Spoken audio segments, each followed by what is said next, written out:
नमस्कार, मैं आर.एस. चोयल। मैं अपनी लाइफ में 2 पीस को फॉलो करता हूँ, यानी कि प्रोफेशन में मैं इंडस्ट्रियलिस्ट हूँ और इनोवेटर हूँ।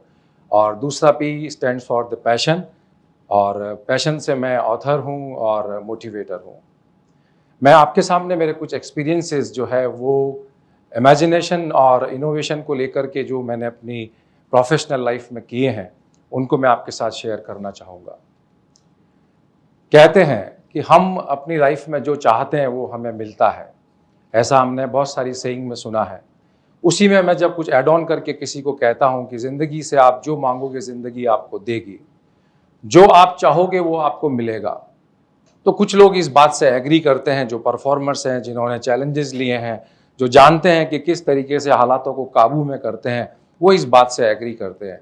और इसके पलट दूसरे लोग जो हैं वो इस बात पर हंस देते हैं कि ऐसा कैसे पॉसिबल है कि हम सोचेंगे और हमें लाइफ में सब कुछ मिल जाएगा।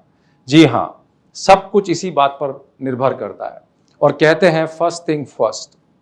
तो सबसे पहले क्या, हम लाइफ में कितनी भी प्लानिंग कर लें, कितनी भी चीज़ों को हम आगे बढ़ने के लिए तैयार कर लें, लेकिन सबसे पहले जो चीज़ शुरू होती है वो होती है माइंड में एक इमेजिनेशन से।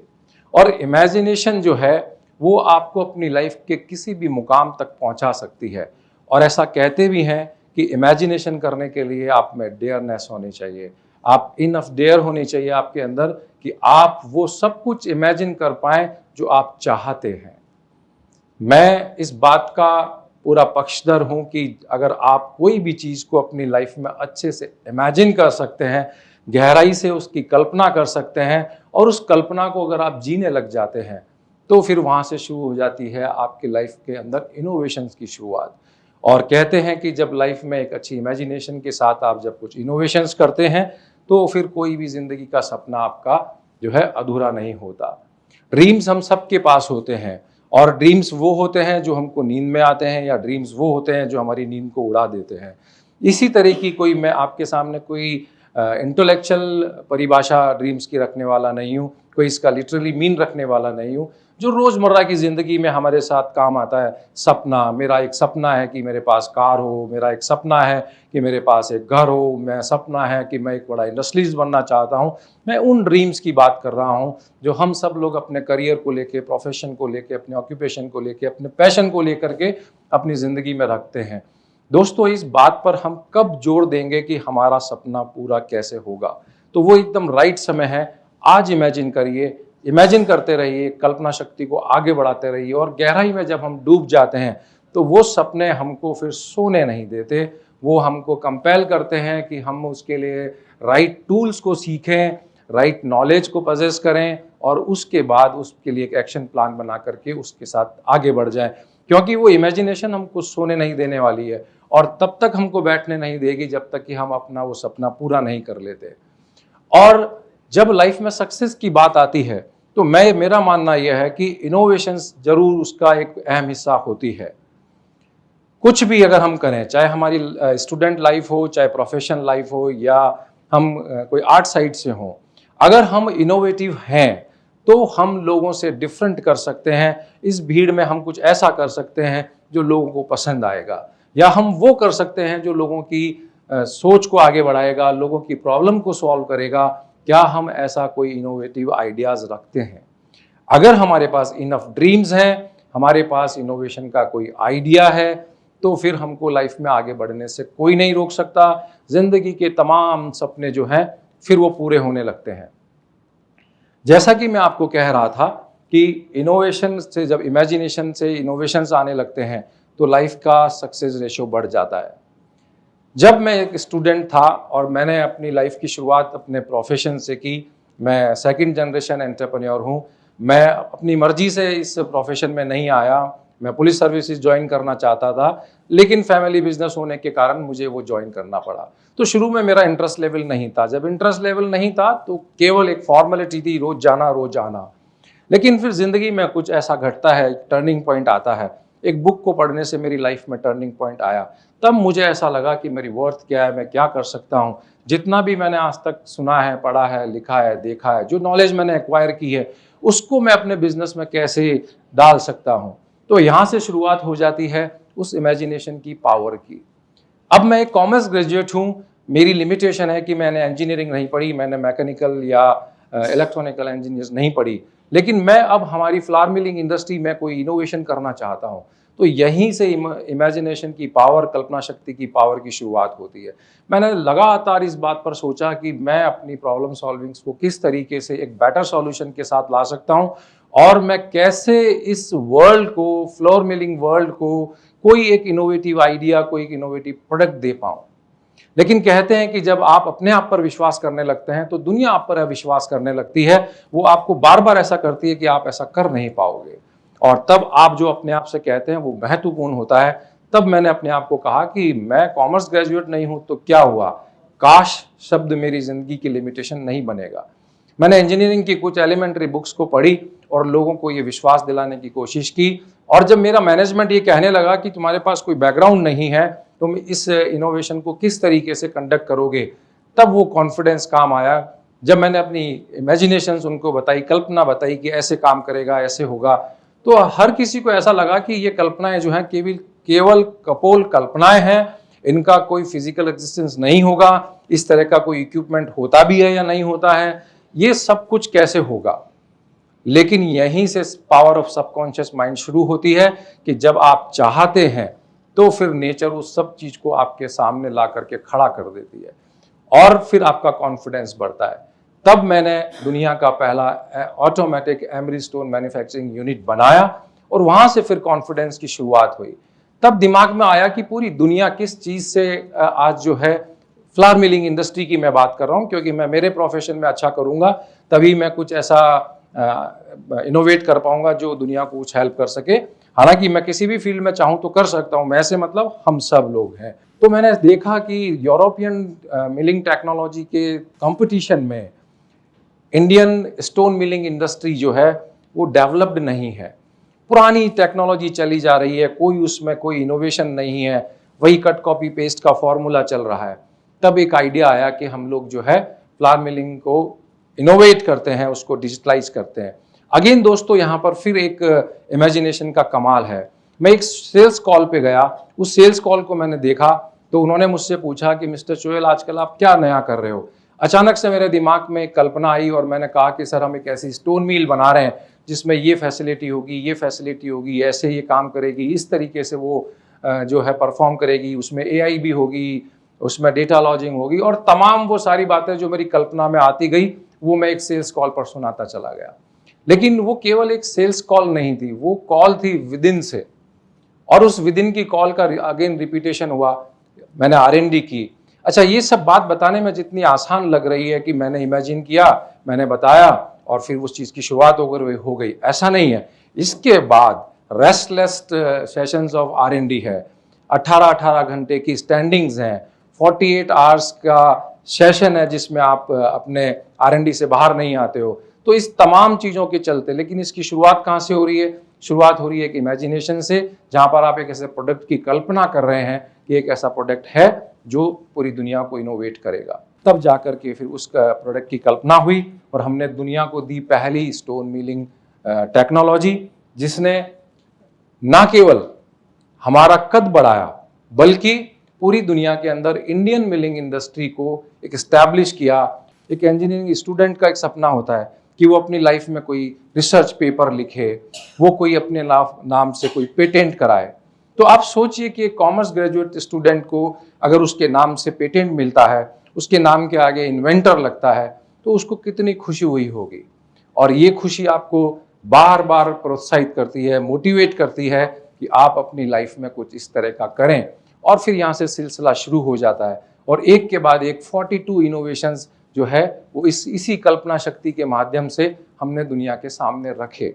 अभी मैं एम्फेसिस बार बार कल्पना शक्ति पे कर रहा हूँ, इमेजिनेशन पे कर रहा हूँ, पर इसका बैकग्राउंड ये है कि जब आप ये सब कुछ करने लगते हैं तो आपके जो बाकी के तमाम सपने होते हैं, जिसमें आप पजेस चीज़ों को करने के बारे में सोचते हैं कि ये ब्रांड की कार चाहिए, ये ब्रांड की घड़ी चाहिए, ये ब्रांड का लैपटॉप चाहिए, ये वर्ल्ड घूमना है, ये सब अपने आप पूरे होने लगते हैं, क्योंकि ये सब फाइनेंसेस से मैनेज होते हैं।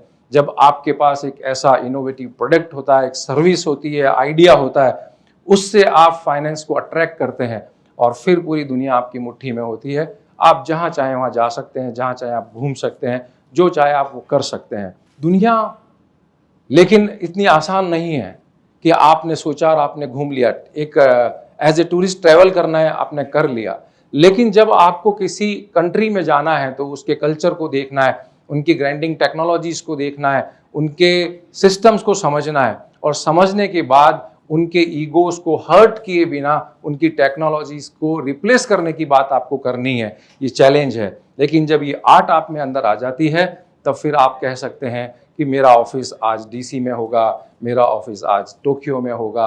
आप कहीं भी जा सकते हैं, क्योंकि उसके पीछे आपको कल्चर्स को समझने की ज़रूरत होती है, और कल्चर्स को समझने के बाद उसके अंदर आपको इन्वॉल्व होने की ज़रूरत होती है। तो जैसे जैसे हम उन सब लर्निंग टूल्स को सीखते हैं, उन सभी विधाओं को अपनी लाइफ में ला के आते हैं, पूरी दुनिया हमारा घर बन जाती है। फिर कहते हैं कि वर्ल्ड इज़ वेरी स्मॉल। जब मैं छोटा था तब मैं कुछ बुक्स पढ़ता था, तब ऐसा लगता था कि मैं भी एक ऑथर बनूं, लेकिन एक नॉर्मल स्टूडेंट होने के नाते, कोई मैं ब्राइट स्टूडेंट नहीं था, ब्रिलियंट स्टूडेंट नहीं था, तो ये बात कभी कभी मन में आकर के चली जाती थी। लेकिन जब मैंने वो बुक पढ़ी जिससे मैंने आपको कहा कि मेरी लाइफ का टर्निंग पॉइंट आया, उस दिन ये लगा कि मैं भी एक ऑथर बन सकता हूँ क्या। और फिर कुछ अपने आइडियाज़ को कलेक्शन करना शुरू किया। आइडिया कलेक्ट करना आज के टाइम में तो बहुत इजी काम है। मैं बात कर रहा हूँ अब से 15 साल पहले की। आइडिया कलेक्ट हो गए, एक बुकलेट का शेप बन गया, और तब किसी ने कहा कि इस बुक को कैसे छपाओगे, क्योंकि आज पब्लिशर्स बहुत हैं, ईजी है बुक को पब्लिश कराना। 15 साल पहले किसी अच्छे ऑथर से, अच्छे पब्लिशिंग हाउस से बुक पब्लिश कराना एक मुश्किल सब्जेक्ट हुआ करता था। तब फिर वापस वही चीज़ की, जो हम चाहते हैं वो हमारे साथ होता है, हम कितना बड़ा चाह सकते हैं इस बात पर निर्भर करता है। मैंने आर्ट ऑफ सिनॉप्सिस सीखा कि किस तरीके से बुक्स का अच्छा प्रेजेंटेशन किया जाता है, और एक अच्छा सिनॉप्सिस बना करके मैंने उस किताब को भेजा बहुत सारे पब्लिशर्स को, और उन पब्लिशर्स को भेजने के बाद जब उसका रिजल्ट आया तो रिजल्ट में था कि मेरे पास भारत के 5 बड़े पब्लिशर्स की परमिशन थी कि वो मेरी बुक को पब्लिश कर सकते हैं। इससे ज़्यादा खुशी की बात क्या होगी कि आपके हाथ में आपकी किताब है, वो भी इंडिया के सबसे बड़े पब्लिशर्स के से द्वारा पब्लिश हुई हुई। तो इस तरह की छोटी चीज़ों को भी आप जब सोचते हैं तो सोचते सोचते वो बड़ा सपना बन जाती है, और बड़ा सपना जब आप उसके पीछे लगते हैं तो वो सपना साकार होने लगता है। एक और एग्जाम्पल मैं आपको दूंगा, सबकॉन्शियस माइंड की पावर का, लॉ ऑफ अट्रैक्शन का। हम सब लोग इसी बात को मानते आए हैं, या डेली बेसिस पे इस बात को एनकाउंटर करते आए हैं कि लाइफ में जैसे ही हम कुछ सोचते हैं, नेचर जो है उसका कोई ना कोई सिग्नल, कोई ना कोई ऐसा आइडिया हमारे पास भेजती है, कोई ना कोई ऐसा रिसोर्स पर्सन हमारे पास भेजती है, जिससे कि हमारा वो आइडिया नर्चर हो, वो हमारा आइडिया जो है कंसीव होकर के डिलीवर हो। ऐसा ही एक आइडिया मुझे तब हुआ जब मैं एक वर्ल्ड लेवल की एक ग्रीन कॉन्फ्रेंस को अटेंड कर रहा था, और उस कॉन्फ्रेंस में मैं एज ए डेलीगेट सुन रहा था। सुनते सुनते मुझे ऐसा लगा कि जब शाम हो जाएगी, मैं स्टेज पे जाकर के एक फ़ोटो लूँगा, और वो फ़ोटो मेरे लिए एक यादगार फ़ोटो होगी। और जैसे ही मैं फ़ोटो खिंचाने के लिए स्टेज पे चढ़ा और पोडियम पर जैसे ही मैं स्टैंड आउट हुआ, मन में एक ख्याल आया कि ये तो फ़ोटो सच्चाई नहीं है, क्योंकि मैं एज ए स्पीकर यहाँ नहीं हूँ, तो मुझे पोडियम पर इस तरह की फ़ोटो नहीं खिंचवानी चाहिए। अगर फ़ोटो लेनी है तो एज ए स्पीकर होनी चाहिए। तो क्या मैं स्पीकर हो सकता हूँ? अब खुद को ट्रेन किया हुआ था अफर्मेशंस के लिए कि कभी भी किसी बात का जवाब हाँ में देना है, ना से उसकी शुरुआत नहीं करनी है। तो जैसे ही मैंने ये कहा अपने आप से, तो जवाब आया, हाँ मैं यहाँ से स्पीकर हो सकता हूँ। तो जैसे ही ये ख्याल आया, हाथों हाथ मन ने पूछा कैसे, तो चलो बात करते हैं ऑर्गेनाइजर से। अब यहाँ पर थोड़ी इंटेलिजेंस की भी ज़रूरत है कि हम चीज़ों को किस तरीके से परसीव करते हैं, किस तरीके से हम उसको ऑब्जर्व करते हैं, और वहाँ से हम उस आइडिया को किस तरीके से इनिशिएट करते हैं।